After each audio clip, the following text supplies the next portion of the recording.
is the fact that Angel Reese is not playing in Unrivaled. And I gotta say, I was expecting it, but at the same time, I'm still kind of sad. I am. I'm still kind of sad because I tell you, one of the reasons why I got so into Unrivaled last season as I did was because of Angel. That was why. Now, of course, was I going to watch Unrivaled regardless?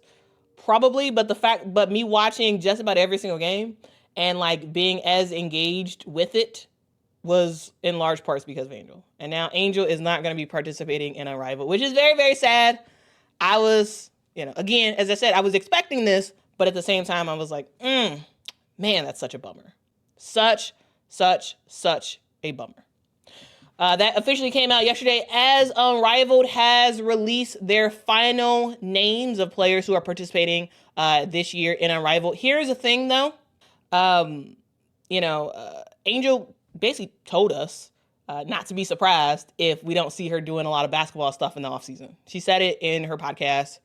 And so, of course, that was kind of like the first indication that she was not going to be participating in Unrivaled. And then we found out that Unrivaled, they were like, hey, it's going to take us it's going to take us a little bit longer to get those final names because they were trying to work some stuff out or whatever.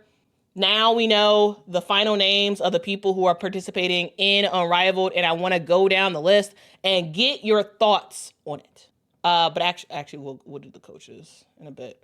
But in terms of players, we do have Dominique Malonga that is officially going to be on Unrivaled. There was a lot of talk about, okay, did Dominique Malonga, decide to go back on her deal with Fenerbahce and go to Unrivaled instead? That was my thought. Like, oh, she wants to be an Unrivaled now, so she's not going to do Fenerbahce. She's going to go to Unrivaled. And now we have our answer. Yes, Dominique Malonga is going to be in Unrivaled for 2026. Now, Fenerbahce, if y'all don't know what happened, go back a couple of shows, and I talked about Fenerbahce and how they put out a statement basically saying that they're upset that Dominique Malonga went against their deal. She signed a contract with them and went against it. They are leaving the door open to pursuing this as a legal matter, but as of right now, we don't have any updates on that. But it's possible that Fenerbahce could end up causing a stink when it comes to Dominique Malonga and playing in the 2026 WNBA season. But Dominique Malonga is Unrivaled, and yes, it's possible that we will have an opportunity to see Dominique Malonga dunk on Rickea Jackson. I want to see Unrivaled. Can we make it a special incentive or something to get Dominique Malonga to dunk on Rickea Jackson? Because if that happens, I tell you, I think it'll go viral. And so I think we need that. I think we need that to happen. We need it to happen. Dunk on Rickea Jackson, Dom. I think it'd just be fun. It would be really, really fun to watch. Just saying. Okay. Anyway, Dominique Malonga is not the only player who has joined Unrivaled. We also have Ari McDonald as well, who has joined Unrivaled. And I gotta say, I was kind of surprised about Ari McDonald joining. I didn't realize that. I don't know. Unrivaled, because now they have 2 additional teams, they are expanding the pool of players that are participating. And I gotta say, I was a little shocked at Ari McDonald. I was like, oh, okay, cool. But I gotta say, the thing that shocked me the most, and the thing that caused Unrivaled to turn off their comments on Twitter, or at least segment off their comments so only people they mentioned can reply, is the fact that now Beck Allen is Unrivaled. Guys, I saw this come through and I was like, Ari McDonald, Beck Allen? And it was so bad the response that people got, and I think it was the reason why I think Beck Allen got so much negative attention is because Beck Allen played for the Chicago Sky, and basically a lot of people were like, "Oh, wow, Angels for sure out of it." Like I think it was a thing of like people like, "Wait, what? You don't get Angel, but you get Beck Allen?" And like it was just very negative, like very, very negative. People like, "What? How did Beck Allen get an invite?" and all this other stuff. It was so bad that literally, and I'm here. Let me actually show y'all. So I got proof on it because literally, Unrivaled had to basically turn off the comments. They basically had to turn off the comments for this post. It was so bad of a response.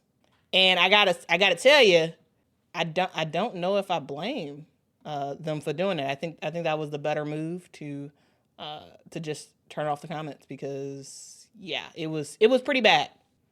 But yeah, here's the post, and usually Unrivaled pretty much never turns off their comments. But like, here's the post about Beck Allen, and you see here who can reply. Accounts Unrivaled mentioned can reply. So basically, they turned off the comments. Now, of course, people can still quote tweet, and you know, people can still quote tweet, and you can see the quotes. But like, you know, people are not happy, and I do not want it to be like this is all Jay, I really don't think I don't think that all these people are Angel and Sky fans. Now, are some? Sure. But I also think that it's people who are just genuinely surprised about this. Like, here's the thing. Gio, I think this comment is totally indicative of what I think. Unrivaled was billed to us as a league where the best talent played, and season 2 has been a lot of role players, significantly more than season 1. And that's primarily because of the additional 2 teams, right? And so you have a lot more players that are participating in this. And so it is kind of cool that there will be three Australians in there: Beck Allen, Ezzy McMillor, and Atlanta Smith. Like, I think that's kind of cool. But yeah, it's people are not very happy about the situation. And I have to, like, truly, there has been a lot of players that have been selected that last year would have never been in Unrivaled. And it's because of the 2 teams, additional teams that they created.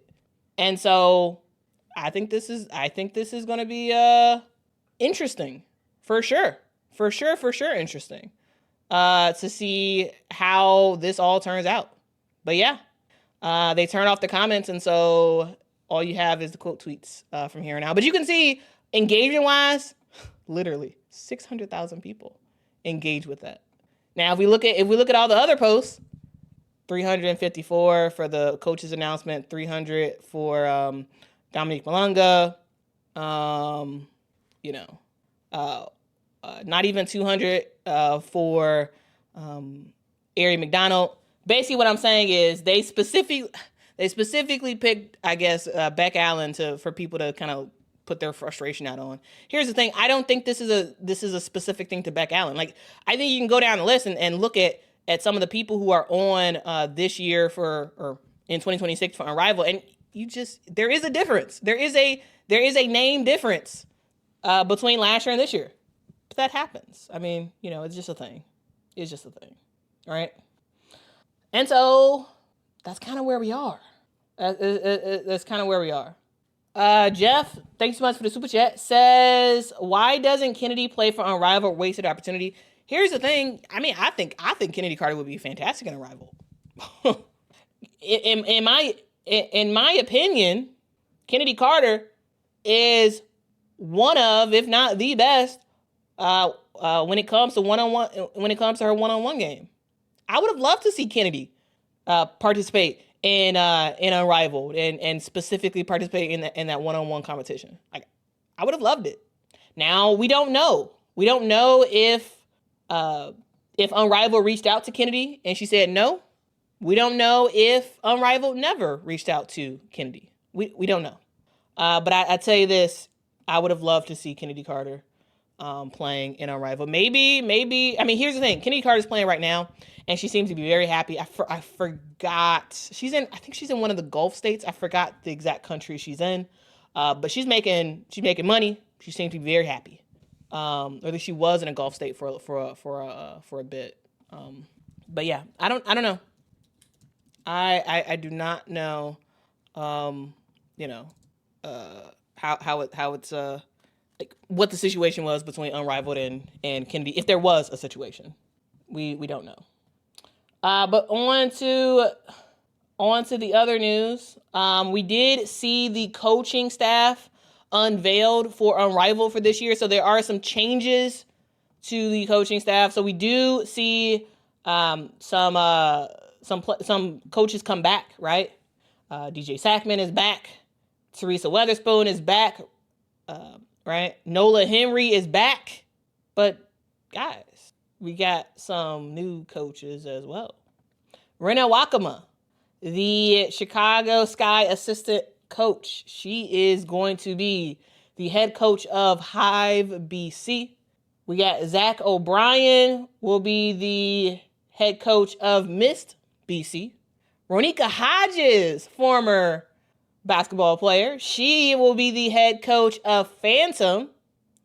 And Noelle Quinn, the recently ousted Seattle Storm head coach, is going to be the head coach of Breeze BC. Here's the thing. I really like what Unrivaled's doing with the coaching stuff. Like, I really like it. Like, I love the fact that last year,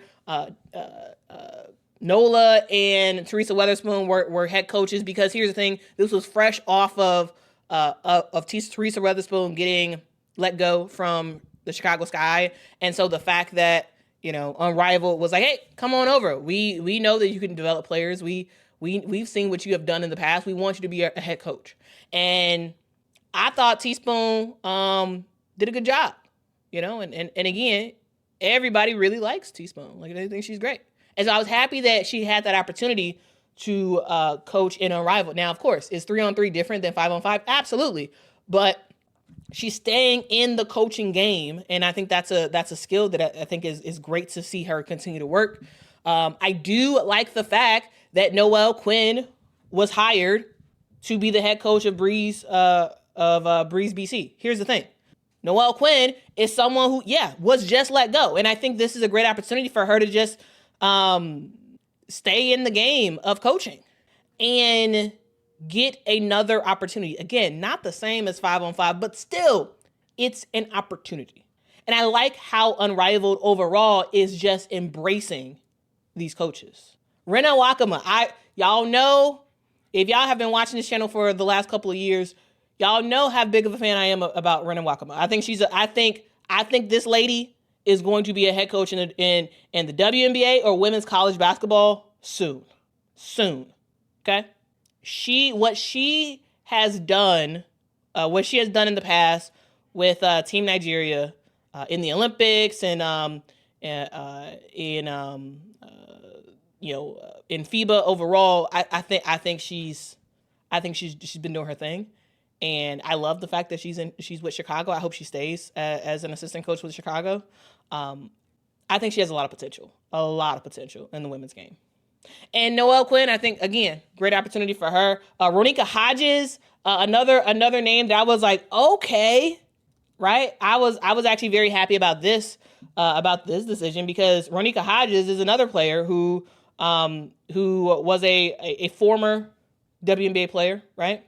And also, remember, guys, she also was someone who was in the coaching game as well, right? She still is. Yeah, she's a current assistant coach for the Connecticut Sun.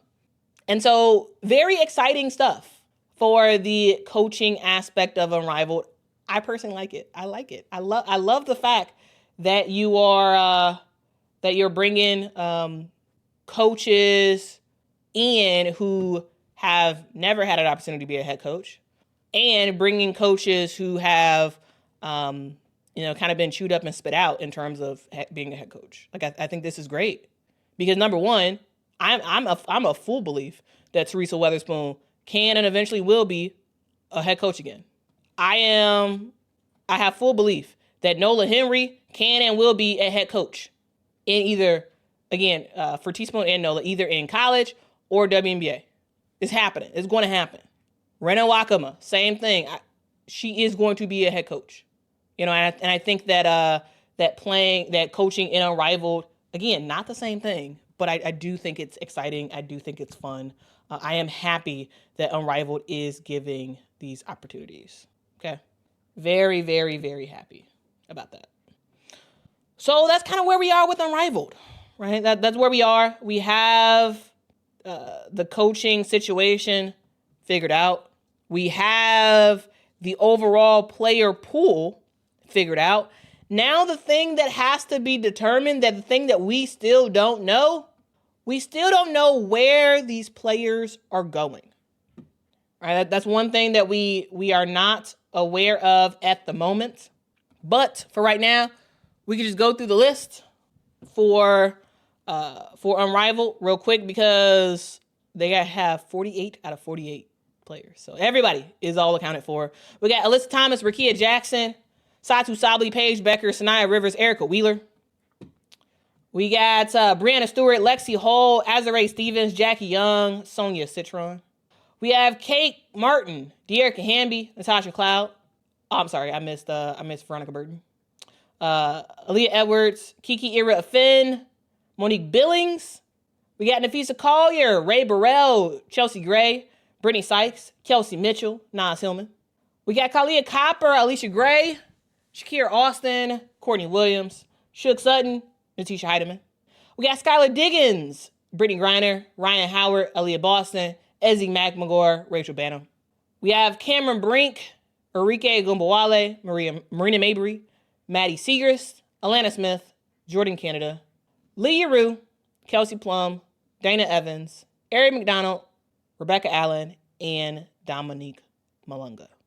These are all the players. These are all 48 of the players that are participating in Unrivaled. We do not have the full list we don't even have the list of what players who played last year are staying with their teams this year, or if they're just going to do a full new draft and whatnot. We don't know totally. There will be some players will be players who will return to their teams that they were on last year, but we don't know how everything all shakes out, and so we'll see what happens from here. But this is your update for Unrivaled. I did just want to let you all know about that because, yeah, shout out to Unrivaled. Shout out to Unrivaled. Yes, Unrivaled did pay Jelani Hamilton for getting injured last year. I believe they paid her what would have been her WNBA salary this year. And remember, Jelani Hamilton did not start off in Unrivaled. She was one of those backup players, one of those hardship players that they got mid-season, and then she got hurt. And so we'll see what happens. Also, remember, guys, Unrivaled did say that they were going to have an additional pool of players that were sort of that were going to be the hardship type of players. As far as I'm aware, they have not announced the names of the people who are going to be in that pool of just sort of as needed players. And so, yeah, that's something to note. Okay. Mila says, "Oh, is Fee not playing either?" Fee, I mean, she's listed here. I don't know if she's gonna be fully healthy by January. I don't know. Because she got injured basically towards the end of during the playoffs, and there was no we didn't get as many updates as we would have gotten if she was injured in the middle of the season. So I don't have an update on Nafisa Collier.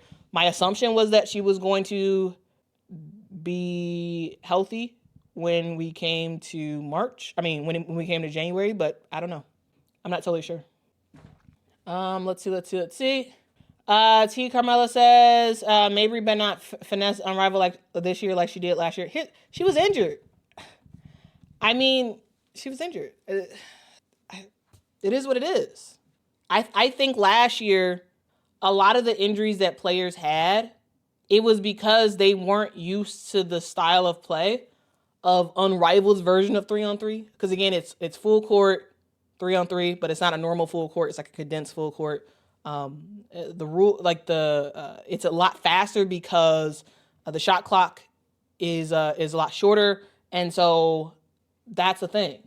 Okay, I don't think she was finessing Unrivaled. I don't think a lot of the players who got injured last year was finessing anybody. I really do think that players came in unprepared for the physical rigors of Unrivaled's version of 3-on-3. And now that we're getting into year 2, a lot of the players have something to compare it to, and I think they'll be more prepared this year. The returners will be more prepared this year than they were last year. Because yes, it's 3-on-3, but it's not. This is not FIBA 3x3. It's not. FIBA 3x3 is half court, right? You check ball like it. This is not that. This is not that.